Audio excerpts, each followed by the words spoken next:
Writing in 1870, the Irish antiquary and artist William Wakeman described the giant's grave as a magnificent and perfect megalithic chamber. There's a Wedge tomb, and it's in the Burren Forest in County Cavan, not so far from the village of Blackline. The giant's grave is about 7.5 metres long, comprising orthostats supporting 5 large capstones. The whole structure is aligned west-southwest and east-northeast. The impressive dimensions of these megalithic tombs has often led to them being associated in local folklore with stories about giants, hence the name. Wedge tombs are the most recent of the Irish megalithic tombs, and they date to the period when the late Neolithic was transitioning to the early Bronze Age, that is to say about 2500 to 500 BC. This, what we're looking at right here, is the interior of the tomb, and originally the whole area would have been covered with a cairn of smaller stones. The outer orthostats remaining from the cairn are leaning heavily now, but would have once stood upright. Now, some of the stones that have been used are natural occurring bedrock, and then others would be lifted up from large limestone plates that are within the bedrock itself. This stone here would have been in place to begin with. The whole tomb looks as if it must have been built around this stone.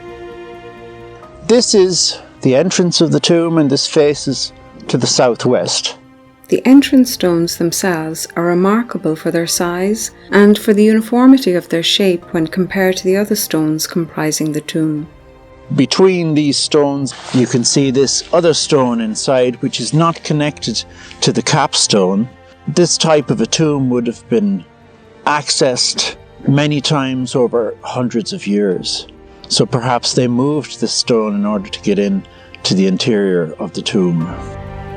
The tomb is divided into 2 chambers, a portico and a main gallery. A 1.1 metre high septal stone divides the main gallery from the portico, and a gap at the base of this septal stone may have enabled the placement of grave goods or further deposits of remains. The inner chamber is 4.5 metres long and 1.3 metres at its widest. The floor of the chamber is strewn with stones and small rocks that would originally have formed part of the cairn. The nature of this type of burial monument was that it was used for a large group of people. They added more remains over time. What exactly would have been buried within a tomb such as the giant's grave? At this particular time of this monument, this would have been cremated remains. Cremated remains, it's just like chalky white bits, and that's what they'd put in. They'd put in a deposit of that, and they'd put in the soil and the charcoal that was used from the cremation. They'd put that in there as well. The capstone over the entrance is covered in Bronze Age art in the form of cup marks. All over the top of this stone, you can see cup marks. These cup marks, these would have been made by grinding a stone into the harder rock, some harder type stone, maybe quartz or something, for example, and it would have taken a long time to grind out these shapes. Remarkable megalithic tombs such as the giant's grave required great efforts to build and maintain. These solid, durable structures contrasted with the inevitable insecurities of daily life at the time of the builders. These tombs that have endured for thousands of years illustrate to us now how very important were the burial rites to our ancient forebears.